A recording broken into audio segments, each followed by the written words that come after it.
오늘은 마가복음 강해 31번째로 배척당하시는 예수님이라는 제목으로 말씀을 나누겠습니다. 오늘 말씀 나누기 전에 저번 시간에 나누었던 말씀 복습하도록 하겠습니다. 저번 시간에는 믿음을 통해 역사하시는 예수님에 대해서 나누었습니다. 야이로의 딸이 실제적으로 죽었다는 소식을 들었음에도 불구하고 이 야이로는 예수님을 믿고 예수님을 죽은 딸에게 데려갑니다. 그때 믿음은 어떤 믿음이라고 했나요? 예수님이 모든 만물을 창조하시고 생사화복을 결정하시는 창조주 하나님이라는 믿음이 있어야지만 죽은 딸에게 데리고 갈 수 있었던 겁니다. 우리에게도 이런 믿음이 필요합니다. 이런 믿음을 가진 사람들은 그 어떤 문제도 예수님께 가져갈 수 있다라고 말씀을 드렸습니다. 오늘은 배척당하시는 예수님에 대해서 나누도록 하겠습니다. 하나님이 가장 기뻐하시는 삶이 어떤 삶일까요? 복음서에서 계속 반복하고 있습니다. 하나님의 나라에 동참하는 삶, 즉 복음을 전하는 삶을 하나님께서 가장 기뻐하십니다. 자, 그렇다면 여러분들께 질문을 한번 해보도록 하겠습니다.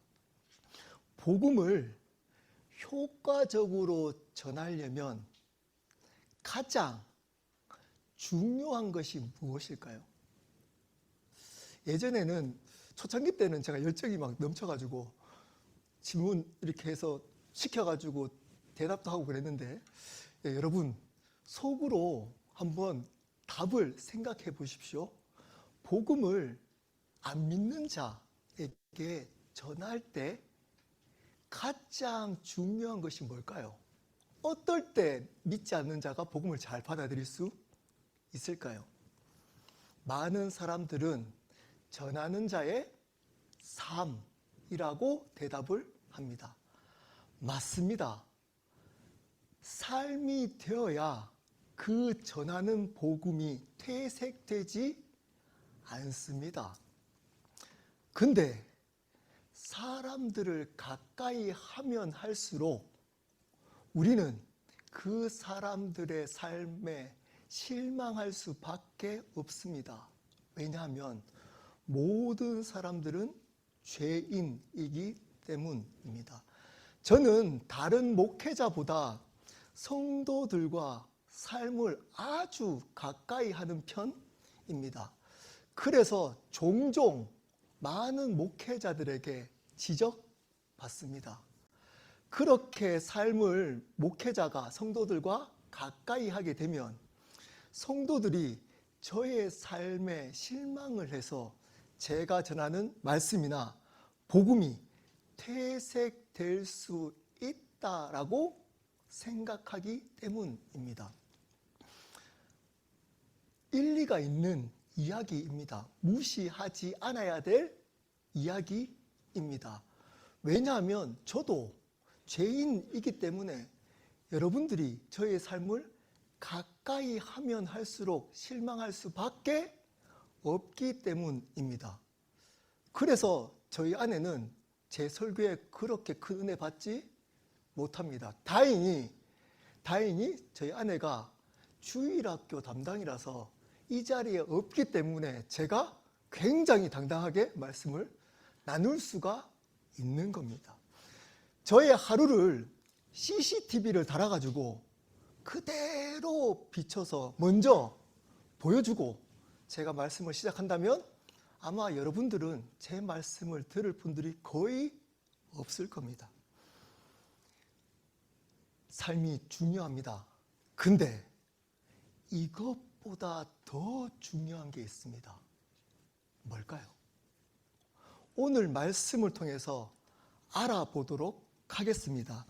마가복음 6장 1절 이제 한 절씩 보도록 하겠습니다. 우리 함께 읽어보도록 하시겠습니다. 시작. 예수께서 고향으로 가시니 제자들도 따르니라. 거기는 야이로가 있었던 가버나움입니다. 가버나움을 떠나서 예수님의 고향으로 가십니다. 예수님의 고향이 어딘가요? 나사렛입니다. 왜 가셨을까요? 목사가 휴가를 받아서 쉼을 가지려면 고향에 갈 때가 많습니다. 왜냐하면 휴식을 취하기 위함입니다. 그래서 이 구절을 꽤 많은 목회자들이 예수님이 쉼을 너무 많은 사역을 해서 쉬러 갔다라고 해석하기도 합니다. 그렇지 않습니다. 왜냐하면 뒤에 제자들도 따르니라. 제자들을 데리고 갑니다. 여러분, 쉬려면 혼자 가야 하는 겁니다. 제자들을 데리고 갔다는 의미는 제자들에게 가르칠 것이 있다는 의미입니다. 의도적으로 자신의 고향에 제자들을 데리고 간 겁니다. 이 다음에 제자들을 세상에 파송하는 것과 오늘 본문은 연결되어져 있습니다.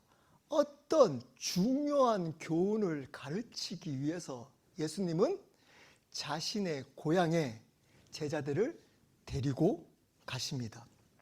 6장 2절입니다. 제가 읽겠습니다. 안식일이 되어 회당에서 가르치시니 많은 사람이 듣고 놀라 이르되 이 사람이 어디서 이런 것을 얻었느냐? 이 사람이 받은 지혜와 그 손으로 이루어지는 이런 권능이 어찌 됨이냐? 예수님의 패턴입니다. 어디 가든 먼저 회당에 가서 가르치십니다. 무엇을 가르치셨나요? 하나님 나라의 복음을 가르치셨습니다. 그 복음을 들었던 많은 사람들은 놀랍니다. 그저 감정적으로 놀랐다는 의미가 아니라 쇼킹할 정도로, 뒤로 넘어질 정도로 크게 놀랐다는 의미입니다. 복음을 바르게 듣는 사람들은 반드시 이런 놀람이 있습니다. 말씀을 들을 때 이러한 감격적인 놀람이 있습니다. 없다라는 말은 여러분, 복음을 바르게 이해하지 않았다는 반증일 수 있습니다.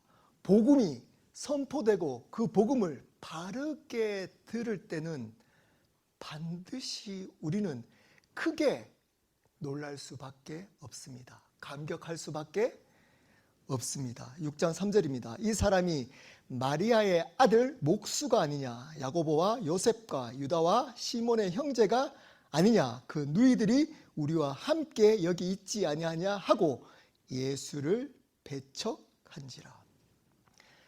조금 전까지 예수님이 전했던 하나님 나라의 복음을 듣고 뒤로 넘어질 정도로 깜짝 놀라고 감격했던 사람들이 자세히 예수님을 보고 생각합니다. 이 복음을 전한 그 예수님이 누구의 아들이라고요? 마리아의 아들이라는 겁니다. 여러분, 그때 당시의 북의 사회입니다. 성경은 여자 이름을 대고 아들이라고 하지 않습니다. 대부분 아버지의 이름을 대고 아들이라고 합니다. 의도적으로 이 사람들이 이야기한 겁니다. 마리아의 아들이다. 무시한 겁니다. 여자의 이름을 대면서 아들이라고 무시하고 있는 겁니다. 그리고 추측할 수 있습니다. 아버지인 요셉이 일찍 돌아가셨던 겁니다. 그리고 또 하나 있습니다. 그때 당시에는 친척들이 모여 사는 그러한 시족 사회였습니다. 동네 사람들이 다 친척들이었던 겁니다. 그래서 이 예수님의 집안에 대해서 너무 잘 알고 있습니다. 마리아, 그 마리아의 아들 아니냐? 이 말이 무슨 말일까요? 30년 전에 이 마리아가 결혼도 하기 전에 이 예수님을 낳은 겁니다. 사생아로. 성령의 역사를 몰랐던 그 사람들은 어떻게 예수님을 생각했을까요? 사생아로 낳은 아들, 이 결혼도 하기 전에 아이를 낳은 그 부정한 여인 마리아의 아들 예수가 아니냐. 그 예수가 전한 복음이 진짜일 수 있겠느냐라는 겁니다. 그리고 목수가 아니냐. 이 예수님의 직업이 뭐였다고요? 목수였다는 겁니다. 물론 그 목수가 아주 천한 직업은 아니지만 지금 이렇게 놀랄만한 하나님의 나라의 복음을 전할 수 있는 그러한 수준의 직업을 가진 사람이 아니라는 겁니다. 예수님이 율법학자, 바리새인과 서기관들이면 모르겠으나 아니 이 목수, 이제껏 목수로 살아왔던 이 예수가 전한 그 복음이 진짜겠느냐라고 이 예수님을 무시하고 있는 겁니다. 그에 따른 예수님이 전한 그 복음을 의심하고 있는 겁니다. 그리고 그 예수님의 동생들, 남동생들 이름이 나옵니다. 야고보, 요셉, 유다, 시몬, 그리고 누이들. 그때 당시에 여자들은 이름을 잘 불리지 않습니다. 예수님 밑으로 이러이러한 형제들을 우리가 다 안다는 겁니다. 지금 여기에 함께 살고 있다는 겁니다. 그래서 어떻게 했다고요? 예수를 배척한지라. 이것을 각주를 달아가지고 어떻게 밑에 나와 있나요? 예수님으로 인해서 실족했다. 원어적으로 예수님으로 인해서 시험이 들어서 실족했다. 또 다른 의미는 공격적으로 대했다는 겁니다. 예수님을. 여러분, 이런 얘기 자주 하잖아요. 어떤 사람이 복음을 전해주거나 진리를 이야기를 해요. 그걸로 은혜를 받았습니다. 그러다가 그 삶의 은밀한 죄나 부족한 것들을 알고 나서 어떻게 표현하나요? 시험 들었다. 시험 들었다라고 얘기하잖아요. 알고 보니까 그렇게 전한 그 사람이 이러이러한 죄를 범한 그러한 사람이었다라는 것을 알고 시험 들었다라고 이야기를 합니다. 실족했다. 그래서 나는 저 사람 때문에, 저 목사 때문에, 저 집사 때문에, 저 장로 때문에, 저 권사 때문에 교회 안 나오는 거야. 실족했어. 지금 동네 사람들은 복음을 왜 못 믿겠다고 하나요? 누구 때문에? 예수님의 삶 때문에 실족했다는 겁니다. 실족. 복음은 들어보니까 맞는 것 같아요. 근데 예수님의 삶을 보니까 시험 든다는 겁니다. 왜요? 마리아의 아들이었고 목수였다는 겁니다. 여러분, 여기서 두 가지의 교훈을 알 수가 있습니다. 첫 번째, 예수님의 입장에서의 교훈입니다. 예수님은 공생 예전에 어떤 삶을 살았다고요? 우리와 같이 평범한 삶을 사셨습니다. 일상의 삶을 사셨습니다. 특별한 삶을 살지 않았습니다. 그리고 이 평범한 삶 때문에 복음이 가로막혀집니다. 여러분, 아이러니잖아요. 복음을 전하러 오신 예수님이 평범하게 살았던 그 삶, 오히려 평범한 것보다 더 못하죠, 사실은. 왜냐하면 사생아의 아들, 그리고 그 당시에 목수로 지식이 율법적인 지식이 없는 그 삶, 나보다 훨씬 모자라는 그 삶 때문에 그가 전하는 그 복음이 가로막히게 되었다는 겁니다. 여러분, 첫 번째 교훈은 여러분의 평범한 삶을 무시하면 안 됩니다. 이런 사람 있잖아요. 영적인 것, 영적인 것만 강조하시는 교회 안에서 하나님의 일, 여러분 가정의 일, 직장의 일, 여러분이 살아가고 있는 학교의 일, 일상의 일을 무시하시면 안 됩니다. 하나님을 위해서 교회에 열심히 섬긴다고 가정을 등한시하거나 직장을 등한시하거나 자녀들을 등한시하는 것은 신앙이 아닙니다. 목사는 좋아할 수 있습니다. 근데 하나님은 싫어하십니다. 목사는 다른 거 다 핑계치고 교회를 열심히 하는 사람을 좋아할 수 있습니다. 근데 하나님은 싫어하십니다. 자, 그리고 그렇게 여러분의 일상을 살아가는 평범한, 또는 여러분 한번 살아보십시오. 평범한 삶은 어떻게 사람들에게 본이 되셨나요? 되시던가요? 잘 되지 않습니다. 그것 때문에 여러분이 무시당할 수 있다는 겁니다. 여러분이 배척당할 수 있다는 겁니다. 가끔은 여러분이 전하는 복음이 여러분의 삶 때문에 막힐 수도 있다는 겁니다. 자, 두 번째, 이 동네 사람들의 기준으로 해서 받는 교훈입니다. 여러분, 겉으로 보여지는 것으로 함부로 그들이 전하는 진리를 내팽개치면 안 됩니다. 겉으로 보여지는 것. 예수님이 사생 아니냐, 그렇게 결혼도 하지 않았던 그 마리아의 아들, 그리고 그렇게 배우지 못한 목수가 아니었냐. 그래서 그가 전한 그 복음은 아닌 거야.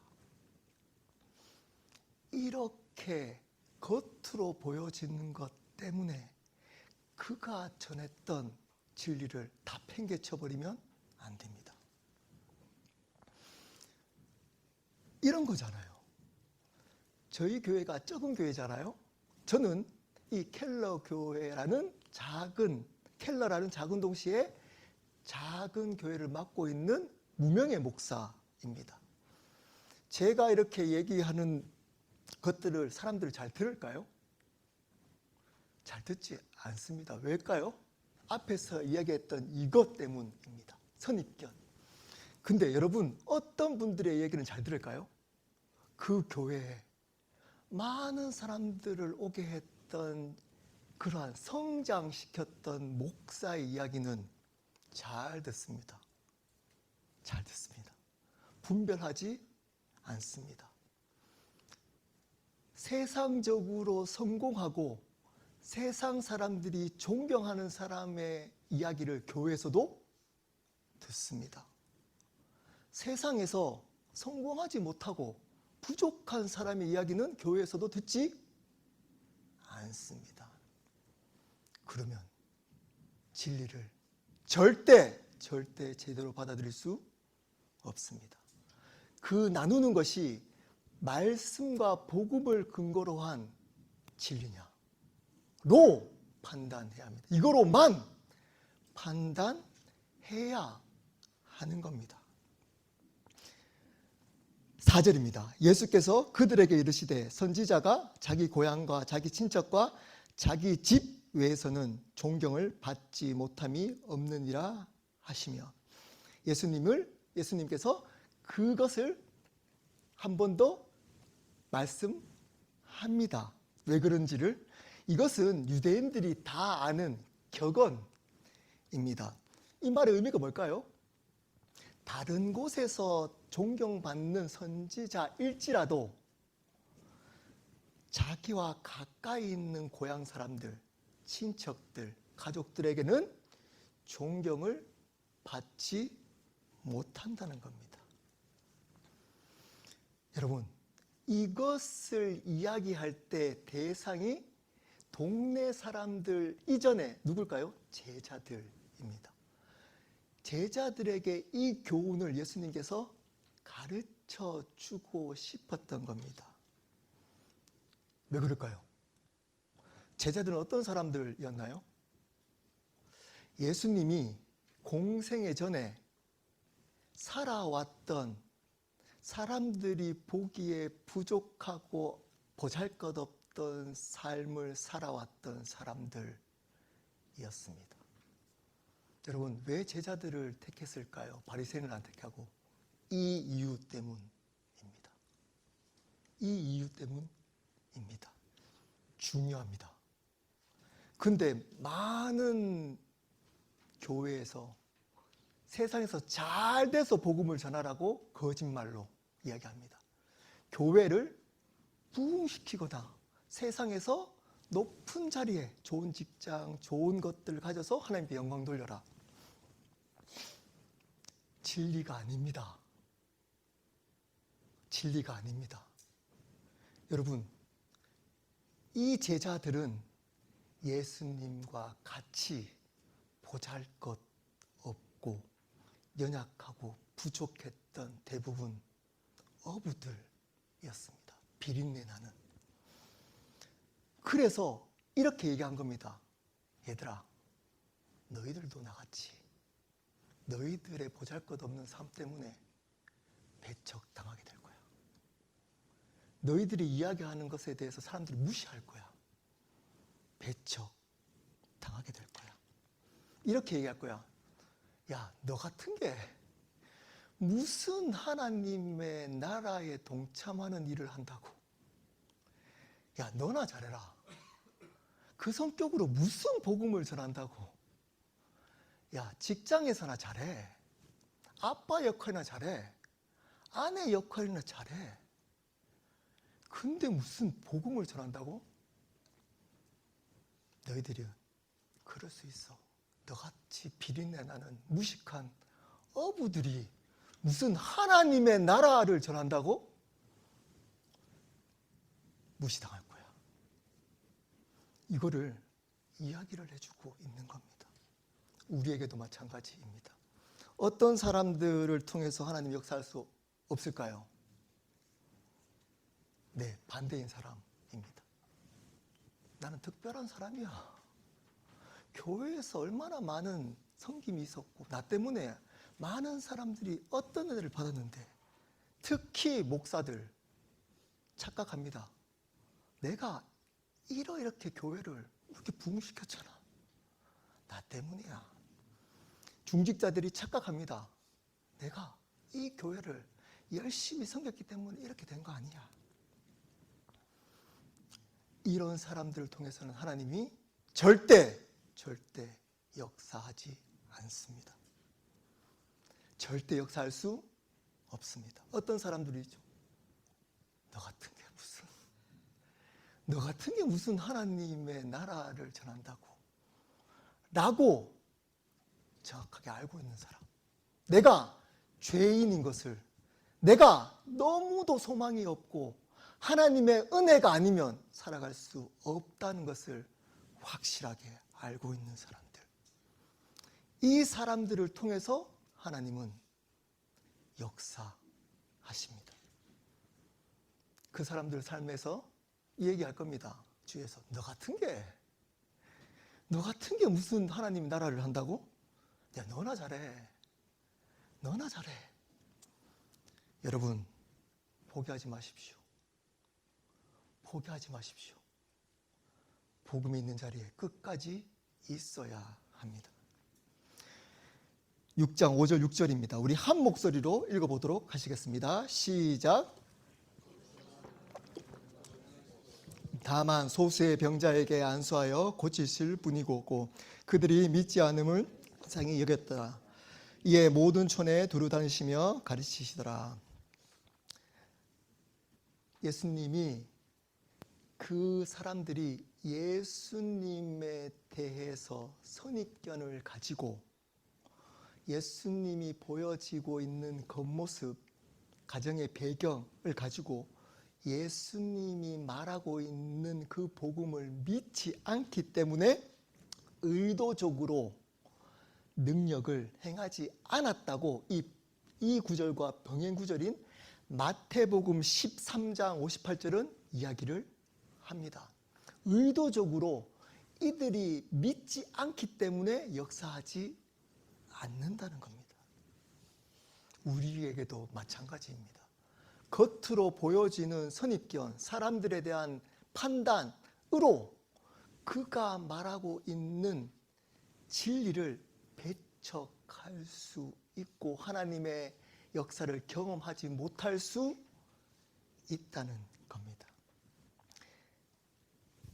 여러분, 우리가 그러한 하나님의 역사를 경험하지 못하는 자가 되면 안 됩니다. 자, 오늘 구절에서 제가 이야기하고 싶은 핵심이 마지막에 나옵니다. 이에 모든 촌에 두루 다니시며 가르치시더라. 제가 이것을 설교 노트에 주면서 7절인 줄 알고 제가 우리 서목사님께 7절로 보냈습니다. 근데 6절 끝에 붙어 있습니다. 이 마가복음을 쓴 저자는 이것을 시작으로 하지 않고 끝에 둡니다. 의도가 있습니다. 너무나 중요하기 때문입니다. 이에 모든 촌에 두루다니시며 가르치시더라. 어떤 의미일까요? 예수님이 자신의 고향에서 고향 사람들에게 배척을 받았음에도 불구하고 모든 촌으로 돌아다니시며 복음을 전하셨다. 이것이 오늘 말씀의 핵심입니다. 이 말씀의 의미가 뭘까요? 다시 한번 질문하면서 그러면 여러분께 한 번 더 상기시키도록 하겠습니다. 앞에서 했던 질문 다시 한번 물어보겠습니다. 여러분, 복음을 전하는 삶을 살아갈 때 가장 중요한 것이 뭘까요? 우리들의 삶이 중요합니다. 삶이. 하지만 그것보다 더 중요한 게 있습니다. 뭘까요? 복음을 전하는 것을 포기하지 않는 겁니다. 우리가 부족하더라도 연약하더라도 복음을 전하는 삶을 끝까지 하는 겁니다. 예수님은 자신의 삶을 보고 시험을 당했던 사람들을 보고, 물론 예수님이기 때문에 그러한 낙심은 안 할 수 있다라고 해석할 수 있지만 예수님도 인간이셨습니다. 낙심할 수 있습니다. 아, 사람들이 나를 알면 내가 전하는 복음을 받아들이지 않는구나. 내 같은 사람이 어떻게 복음을 전할 수 있을까? 자, 그럼 제자들에게, 예수님은 하나님이시니까 제자들에게 적용 한번 해볼까요? 나같이 무식하고 그리고 예수님이 이야기한 얘기를 잘 못 알아듣는 이러한 어부인데 하나님의 나라에 동참하는 삶을 살 수 있을까? 가족들이 어떻게 생각했을까요? 야, 너 같은 게 무슨 예수님을 쫓아 삶을 산다고, 야, 집에서나 잘해, 어부 일이나 잘해 라고 이야기를 들었을 겁니다. 여러분, 그 얘기를 듣고 이 제자들이, 맞아, 나같이 무식하고 아무것도 가진 것 없는 내가 무슨 예수님을 쫓는다고 하나님의 나라를 만들어 가겠다고, 맞아, 안 되지 라고 했다면 부활의 주님을 만날 수 없었을 겁니다. 그 삶을 살아갈 수 없었을 겁니다. 여러분, 모든 사람들은 알고 보면 죄인입니다. 상대적인 사람들 기준에서는 실망할 수 있습니다. 실망할 수 있습니다. 하지만 절대적인 하나님의 기준에서는 실망할 수 없습니다. 실망 못합니다. 왜냐? 우리는 거기서 하나님 앞에서 거기이기 때문입니다. 복음에서 죄를 바르게 알면 절대 그 이야기 하지 못합니다. 저는 대학교 다닐 때 데모를 열심히 했습니다. 그게 어려운 건 줄 알았습니다. 어려운 건 줄. 여러분, 의로운 행위를 하면 의로워지나요? 복음 모를 때는 그게 의로운 행위가 나를 의롭게 만든다고 착각합니다. 그렇지 않습니다. 의로운 행위가 나를 의롭게 하는 게 아니고 십자가의 보혈이 나를 의롭게 합니다. 이것을 믿는 자들이 복음을 포기하지 않습니다. 복음을 바르게 받아들일 수 있습니다. 두 가지를 함부로 판단하시면 안 됩니다. 잘 기억하십시오. 첫 번째, 여러분 스스로를 함부로 판단하시면 절대 안 됩니다. 여러분은 여러분이 생각하는 것보다 더 귀하고 존귀합니다. 여러분은 여러분 스스로를 생각하는 것보다 훨씬 더 위대하고 존귀합니다. 왜냐하면 그 위대함은 세상에서 오지 않고 하나님이 우리를 불러주셨다는 것에 오기 때문입니다. 우리의 위대함은 행위에서 있지 않고 존재에 있기 때문입니다. 그것을 아는 자가 복음을 만난 자입니다. 우리의 행위가 다른 사람보다 뛰어나고 거룩하고 잘한다고 착각해서 내가 복음을 전할 수 있다, 내 얘기가 능력 있다라고 착각하시면 안 됩니다. 여러분, 여러분의 삶을 가족들이 실망할 수 있고 배척할 수 있습니다. 여러분의 삶을 여러분 직장에서 무시당할 수 있습니다. 너나 잘해. 심지어 교회 안에서도 여러분의 삶을 보면서 집에서나 잘하지, 무슨 세상에서나 열심히 살아 라고 무시당하고 배척당할 수 있습니다. 그렇더라도 여러분, 복음을 전하는 삶을 포기하시면 안 됩니다. 그래서 나는 복음을 전하는 삶을 살 수가 없던 거야, 나는 하나님의 나라에 동참할 수 없어 라고 핑계 대시면 안 됩니다.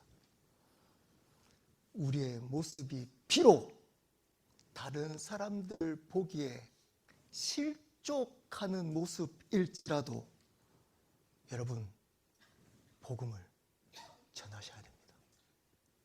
복음을 전하는 삶을 살아야 합니다. 자, 교회라면 저희 교회가 연약하고 부족하고 어떤 사람들 보기에 너무나 보잘것 없이 보이는 교회일지라도 핑계대면 안 됩니다. 복음을 전하는 교회로 세워져야 합니다. 복음이 전하는 자리에 있어야 하는 겁니다. 두 번째로, 여러분, 남을 함부로 판단하시면 안 됩니다. 왜냐? 똑같은 원리입니다. 우리의 위대함이 행위에 있지 않고 존재에 있듯이 그들의 위대함도 그들이 행하는 부족하고 연약한 행위들에 있지 않고 그들이 예수 그리스도 안에 있는 존재에 있기 때문입니다. 그리고 우리는 거기서 거기인 죄인이기 때문입니다. 그렇기 때문에 실망할 수는 있지만 그렇기 때문에 역사한 하나님의 모든 역사를 버리시면 안 됩니다. 하나님의 것들을 분별해서 받아들이셔야 하는 겁니다. 그 사람이 전하는 그 진리가 복음의 말씀에 맞다면 그 진리를 붙들 수 있는 지혜가 필요한 겁니다. 그들의 삶이 나의 기준에 맞지 않다고 그들이 전했던 나에게 하나님의 섭리 안에서 흘러왔던 하나님의 은혜를 다 내려놓으시면 안 되는 겁니다. 그 은혜를 감사하고 그 은혜로 하나님을 높여야 하는 겁니다. 말씀을 마무리하도록 하겠습니다. 여러분, 우리의 스스로의 삶을 여러분이 너무나 잘 압니다. 너무나 잘 압니다. 그래서 하나님의 일을 못하겠다는 겁니다. 그래서 여러분, 그래서 못하겠다고 하는 그것을 내려놔야 됩니다. 그럼에도 불구하고 여러분, 하나님의 나라에 끝까지 동참하며 삶을 사셔야 합니다. 여러분이 비록 지금도 연약해서 넘어지고 쓰러지고 어쩌면 은밀한 죄 가운데 스스로 정죄하면서 살아가고 있을지라도 회개하고 돌이키면 너무 좋지만 여러분의 상처 때문에, 여러분 아픔 때문에 어쩔 수 없이 반복되는 연약함 가운데 있을지라도 여러분, 하나님의 나라에 동참하며 사십시오. 그렇게 살아갈 때 여러분의 삶이 변화될 수 있는 겁니다. 그 삶을 보고 스스로 판단해서 나는 안 돼, 나는 이런 일 할 사람이 아니야 라고 그것을 포기해버리면 여러분 참된 변화를 경험할 수 없습니다. 복음이 선포되는 자리에, 말씀이 선포되는 자리에 그럼에도 불구하고 나오고 있어야 하는 겁니다. 두 번째로, 다른 사람들의 삶을 함부로 정죄하고 판단하지 마십시오. 여러분, 우리는 그럴 만한 자격이 없습니다. 우리가 하나님 앞에 바르게 나를 바라보면 여러분, 우리는 냄새 나는 죄인입니다. 괴수 중에 죄인입니다. 그러므로 하나님은 어떤 상황 속에서도 진리를 우리에게 전하고자 하십니다. 그 역사를 이루십니다. 어떤 사람이나 어떤 악한 자들을 통해서라도 여러분, 이 하나님의 주권적인 은혜를 믿으셔야 합니다. 이 주권적인 섭리를 붙드셔야 합니다. 그래야 우리가 하나님의 은혜를 바르게 분별하고 받을 수가 있는 겁니다. 사랑하는 여러분, 그래서 끝까지 예수님 만날 때까지 우리는 복음을 전하는 그 삶을 절대 포기하지 마십시오. 저희 켈로교회는 함께 그 복음을 전하는 그 삶에 동참하며 살아가기를 예수 그리스도의 이름으로 축복합니다. 우리 함께 기도하도록 하시겠습니다.